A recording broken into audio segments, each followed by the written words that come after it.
پیدائش سے یہ میوزیکل چیئر تو ہم دیکھتے چلے آ رہے ہیں. پھر پرائم منسٹر صاحب کہہ رہے ہیں کہ کڑوا گھونٹ پینا پڑ رہا ہے, سخت فیصلے کرنے پڑ رہے ہیں اور دل پر پتھر رکھ کے بجٹ پیش کر رہے ہیں. بھائی یہ دل کی ٹیکنالوجی ہمیں بھی دے دیں تاکہ ہم بھی وہ دل بنا لیں جس پہ اتنے بڑے بڑے پتھر رکھ سکیں. جب میں نے دیکھا کہ جس کے ساتھ لفظ قومی لگا ہوا ہے اس محکمے کا بیڑا ہی غرق ہو گیا. قومی بجٹ فارغ, قومی پھول کسی کو پتہ ہی نہیں, قومی کھیل ہاکی تباہ, قومی ایئر لائن تباہ, قومی اسٹیل مل تباہ, قومی زبان تباہ. تو ہماری تو یہ سمجھ نہیں آ رہا کہ یہ ہم اس ملک کی خدمت کر رہے ہیں یا اس ملک کے ساتھ بس گزارا کر رہے ہیں. اور جب میں نے آئی ایم ایف کی ریکمنڈیشن دیکھی تو میں حیران رہ گیا کہ اس میں total tax, direct tax, sale tax, federal excise duty, custom duty, petroleum levy, gas repayment on loan, یہاں تک کہ ڈیفنس بجٹ بھی اس میں ڈیفائن ہوا تھا. اور یہ بجٹ اور آئی ایم ایف کے پروپوزلز میں 10% کا شاید فرق ہوگا. تو میں یہ پریشان ہوں معذرت کے ساتھ کہ اگر یہ پورا کا پورا وہیں سے کاپی پیسٹ آیا تھا تو اس میں اتنی محنت کرنے کی ضرورت کیا تھی. یہ ٹیوشن تو مجھے پڑھا دیتے 6 گھنٹے کی, میں پیش کر دیتا. یعنی اتنی تگ و دو کے بعد اور اتنے تجزیے, تبصرے, ٹیلی ویژن میں مکالمے, سیدھا بجٹ ہے جو دیا گیا وہ پیش کر دیا گیا. اور لازمی سی بات ہے کہ جب آئی ایم ایف, جو آپ کہتے ہیں کہ جب منہ کھاتا ہے تو آنکھ شرماتی, لیکن پھر پرائم منسٹر صاحب کی تقریریں سنی میں نے اور بھی تقریریں سنی. میں یہ جاننا چاہتا ہوں کہ ہم 25 بار آئی ایم ایف کے پاس گئے ہیں اور 25 بار میں یہ 2 ہی جماعتیں تو ہیں, پاکستان مسلم لیگ اور پاکستان پیپلز پارٹی. پیدائش سے یہ میوزیکل چیئر تو ہم دیکھتے چلے آ رہے ہیں. تو 25 بار آئی ایم ایف کے پاس یہی دونوں جماعتیں گئی ہوں گی نا. تو پھر یہ سمجھ نہیں آ رہا کہ آج پھر پرائم منسٹر صاحب کہہ رہے ہیں کہ کڑوا گھونٹ پینا پڑ رہا ہے, سخت فیصلے کرنے پڑ رہے ہیں اور دل پر پتھر رکھ کے بجٹ پیش کر رہے ہیں. بھائی یہ دل کی ٹیکنالوجی ہمیں بھی دے دیں تاکہ ہم بھی وہ دل بنا لیں جس پہ اتنے بڑے بڑے پتھر رکھ سکیں, عام آدمی کو بھی پتہ چلے. اور یہ بات بڑی درست کی ہمارے پی ٹی آئی کے دوست نے کہ ہم بجٹ پہ تنقید تو کر رہے ہیں اور بجٹ پاس بھی کریں گے کیونکہ ظاہر اتحاد ہی ہے, پارٹی کا فیصلہ ہے, بجٹ پاس کرنا ہے. لیکن میں یہ گزارش ضرور کروں گا کہ 1947 میں $1 3.3 روپے کا تھا. تو کیا یہ کبھی کسی حکمران نے سوچا ہے کہ آپ 2026 میں یہی ڈالر 285 روپے کا ہے تو ہمارے ملک پہ گزر کیا رہا ہوگا؟ کیا کبھی یہ کمپیریٹیو انالیسس ہم نے بنگلہ دیش سے کیا ہے؟ اور سری لنکا جو ہے وہ ڈیفالٹ ہو گیا, لیکن سری لنکا کی جی ڈی پی اور اکانومی آج بھی جا کے کیلکولیٹ کر لیا. اسی طریقے سے جب میں نے دیکھا کہ جس کے ساتھ لفظ قومی لگا ہوا ہے اس محکمے کا بیڑا ہی غرق ہو گیا. قومی بجٹ فارغ, قومی پھول کسی کو پتہ ہی نہیں, قومی کھیل ہاکی تباہ, قومی ایئر لائن تباہ, قومی اسٹیل مل تباہ, قومی زبان تباہ. تو ہماری تو یہ سمجھ نہیں آ رہا کہ یہ ہم اس ملک کی خدمت کر رہے ہیں یا اس ملک کے ساتھ بس گزارا کر رہے ہیں. پھر عام لوگوں سے پوچھو تو عام لوگ بجٹ کے بارے میں پہلے بڑے کانشیس ہوا کرتے تھے. مجھے بچپن میں یاد ہے گھر کے بڑے سب بیٹھ کے دیکھتے تھے کہ بھائی بجٹ کیا آئے گا, اور پی ٹی وی لگایا جاتا تھا, ایک پوائنٹ نوٹ کیے جاتے تھے. عوام تو لا تعلق ہے بجٹ سے, عوام تو شدید بیزار ہے.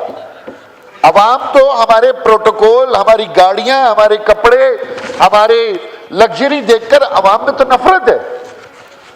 ہم لیڈر بنے پھر رہے ہیں, 50 گاڑیوں کے پروٹوکول میں پھر رہے ہیں, اور وہ خوش آمدی جو ہے وہ اپنے گرد 100 چمچے جمع کر کے سمجھ رہا ہوتا ہے کہ وہ بڑا کامیاب لیڈر ہے.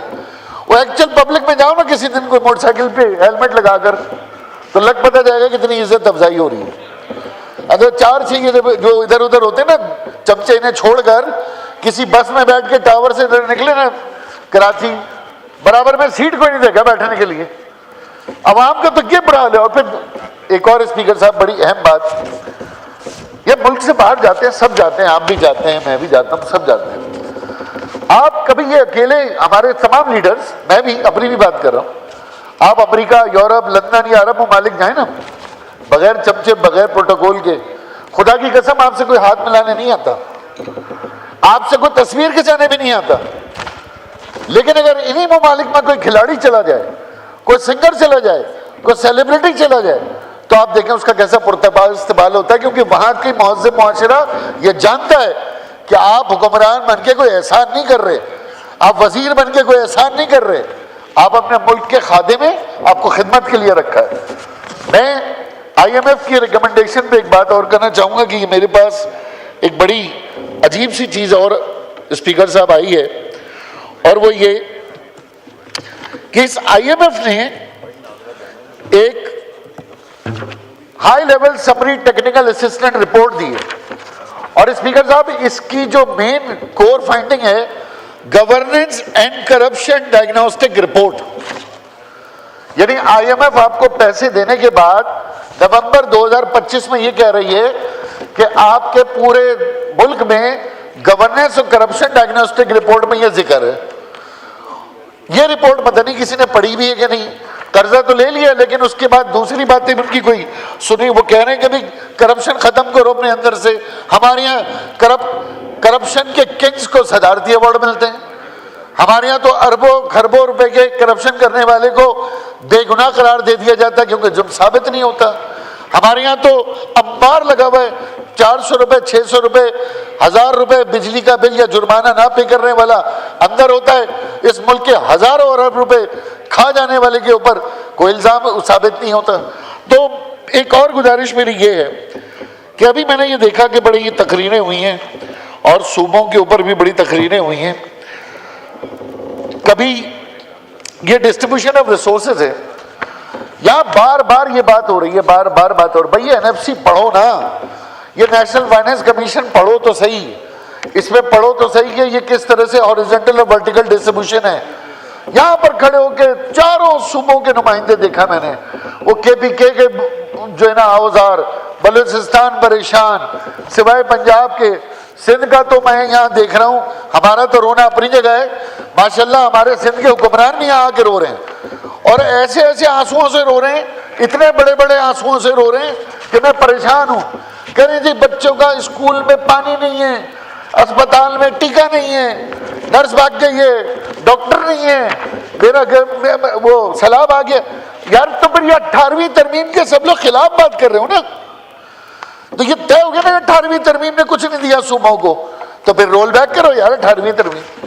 جب سارا کا سارا وفاق کو ہی سنانا ہے، تمہیں یہ کہنا ہے کہ جناب میرے پاس بجلی نہیں ہے، میرے پاس گیس نہیں ہے، میرے پاس پانی نہیں ہے، میرے پاس تعلیم نہیں ہے، میرے پاس صحت نہیں ہے۔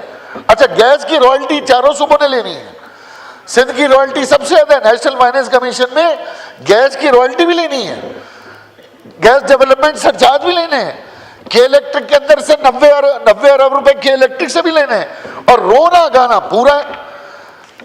پھر اب جو سندھ کا بجٹ آ رہا ہے، اب میں آپ کو وفاق سے جو شیئر ملا ہے، اسپیکر صاحب 2000 ارب روپے صوبوں کو جا رہا ہے۔ 2008 میں میرے صوبے کا بجٹ تھا 265 ارب روپے، 265 ارب روپے۔ اس دور کی بجٹ جنتری اٹھا کے دیکھیں، ایسا لگ رہا تھا 2008 میں پتہ نہیں کیا کوئی جنت کا ٹکڑا بن جائے گا۔ آج میرے صوبے کا بجٹ نیشنل فائنینس کمیشن 18ویں ترمیم کے بعد 4000 ارب روپے ہونے جا رہا ہے، اور میرے حکمرانوں کا یہاں رونا گانا ہی نہیں ختم ہو رہا۔ میری تو سمجھ میں نہیں آ رہا کہ صوبائی خود مختاری کے بعد اب کیا چاہیے۔ 18ویں ترمیم کے بعد تو صوبے ریاست بن چکے ہیں، صوبے تو ایک علیحدہ اسٹیٹ کا کردار ادا کر رہے ہیں۔ اب نعمان کی بات ہو تو پرائم منسٹر کہتے ہیں جی یہ 18ویں ترمیم ہے، اچھا جی ایڈمیشن نہیں ہو رہے، یہ صوبائی سبجیکٹ ہے، جعلی ڈومیسائل پہ نوکریاں ہو رہی ہیں، یہ صوبائی معاملہ ہے، ارے بھائی اسپتال برباد ہو گئے، یہ ہمارا مسئلہ نہیں ہے۔ یہاں تک کہ ہمیں جو 1 ارب روپے کا فنڈ ملا وہ بھی چیف منسٹر نے NOC کینسل کر دی۔ تو پھر یہ بتائیں کہ آخرکار وفاق کی حیثیت اور اہمیت کیا ہے؟ اس کانسٹیٹیوشن میں اکاؤنٹیبلٹی ہے یا نہیں ہے؟ پھر ایک اور امپورٹنٹ بات اس بجٹ کے اوپر، اب میں اس کی کلوزنگ کروں گا تجویز دے کر، سب سے اہم پلر جو اس بجٹ کا ہے وہ ہے اوورسیز پاکستانی. آپ کے پاس 30 ارب ڈالر آتا ہے فورن ریمیٹنس. یہ تو اللہ کا شکر ہوا کہ ایران اور امریکہ وار میں رک گئے، لیکن ابھی دبئی کا رویہ ہم نے دیکھ لیا. آپ کے یہ 1 کروڑ سے زیادہ پاکستانی 30 ارب ڈالر بھیجتے ہیں. فیڈرل گورنمنٹ ان کو پروٹیکٹ کرنے کے لیے کوئی اقدامات کرے، اور یہ آپ کا 30 ارب ڈالر آپ کے ایکسپورٹ سے کم ہے، ایکسپورٹ کے برابر ہے. تو یہ آپ کا جو سب سے بڑا ریلائنس ہے فورن ریمیٹنس کا، وہ گلف کرائسس کے بعد اب ہمیں ہوشیار ہو جانا چاہیے کہ جو ہمارے عرب ممالک میں، سعودیہ میں، دبئی میں، قطر میں، دوحہ میں، جہاں جہاں لوگ ہیں، ہمیں ان کو پروٹیکٹ کرنا چاہیے، اور ہمیں اپنا مین پاور یورپ کی طرف شفٹ کرنا چاہیے.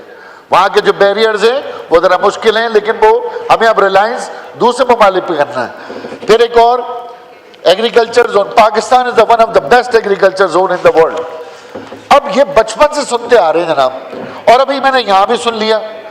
ایگریکلچر بھی 18ویں ترمیم کے بعد صوبائی سبجیکٹ ہے، لیکن آپ جس منصب پہ بیٹھے ہیں اس کے توسط سے پرائم منسٹر کو 71 سنانی پڑ گئی.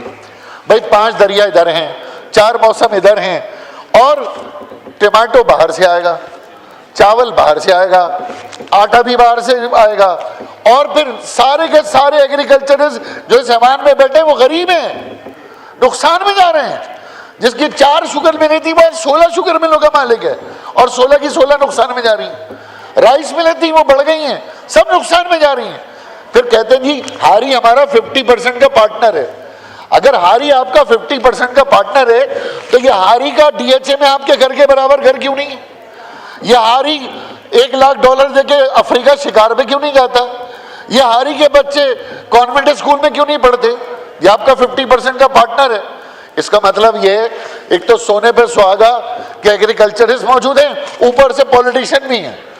یعنی کہ پوری سندھ کے اندر غریبوں کے اوپر ایک قبضہ ہے. میری بہن کہہ رہی تھی جال بچھایا ہوا ہے، بالکل جال بچھایا ہوا ہے. سندھ میں تو غریبوں میں جال کے اندر جال ہے، اور غریب اس میں پھنسا ہوا ہے. وزیر امیر سے امیر تر ہوتا چلا گیا، اور سندھی غریب سے غریب تر ہوتا چلا گیا. اور اس کی ایک اور مثال یہ کہ بے نظیر انکم سپورٹ پروگرام، خود کہہ رہے ہیں نا 70% بے نظیر انکم سپورٹ پروگرام، 800 ارب روپے. اب یہاں فیڈرل گورنمنٹ نے 46 ارب روپے تعلیم کے رکھے، 800 ارب روپے ہم نے بے نظیر انکم سپورٹ پروگرام کے لیے رکھے. اب آپ بتائیے جس ملک میں اتنی بڑی تعداد میں سیاسی رشوت دی جائے گی، یہ سیاسی رشوت ہے، یہ ووٹر کو پہلے سے خریدا جاتا ہے. 800 ارب روپے آپ سیاسی رشوت میں انہیں امداد کے طور پہ دے رہے ہیں. تو اس ملک میں ڈاکٹر قدیر پیدا ہوں گے یا فقیر پیدا ہوں گے؟ اب کہنا مان لیں، چیئر کا کہنا مان لیں. بس آخری شعر پڑھیں. نہیں 2 منٹ نہیں پلیز سر، 2 منٹ شعر پڑھیں. بس آپ نے شعر ضرور لکھا ہوگا سر، یہ لگاؤ رکھتے ہیں لکھا ہوگا، لیکن کراچی کے اوپر تھوڑا سا ضرور بڑی بڑاس نکالی ہے. نہیں، وہ آپ کو موقع ملا نا، ماحول برابر تو کرنا ہے.